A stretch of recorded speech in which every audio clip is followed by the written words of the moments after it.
النهاردة أنا جاية لكم بوصفة جميلة جدا. هنعمل مع بعض البروستد أو الفرايد تشيكن. طعمها لذيذ جدا جدا ولا المطاعم بالظبط. أنا تبلت الفراخ قبليها بيوم علشان ما اطولش عليكم الفيديو. أنا حطيت في التتبيلة كوباية لبن، معلقة ملح ومعلقة خل وعصير ليمونتين ومعلقة توم باودر وبصل باودر ومعلقة فلفل اسود، وخلطت كل ده وحطيت فيهم الفراخ. هاجي للمرحلة التانية اللي هغطي بيها الفراخ. هحتاج فيها كوباية دقيق ومعلقتين نشا وكوباية مية، معلقة كركم وكزبرة ناشفة ومعلقة ريحان وبهارات مشكلة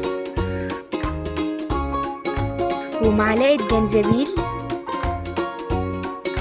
ومعلقة زعتر والشطة حسب الرغبة ومعلقة فلفل اسود ومعلقة ملح.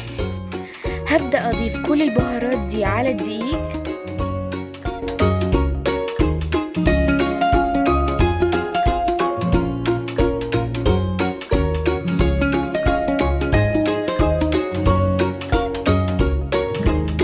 هاخد الفراخ واغطيها بالدقيق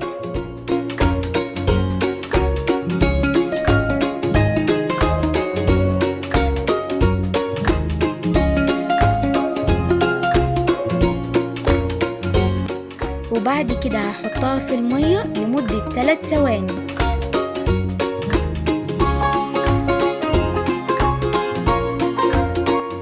وارجع تاني اغطيها بالدقيق مرة تانية عشان تبقى سميكة ومقرمشة.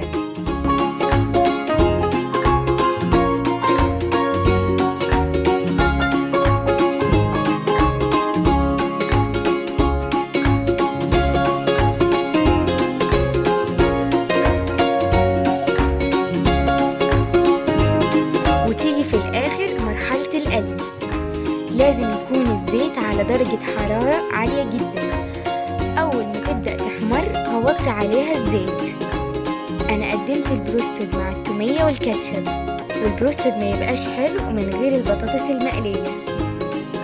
جربوه ومش هتندموا. وبالهنا والعافية. ما تنسوش تعملوا اللايك والاشتراك في القناة. أشوفكم بفيديو جديد وباي باي.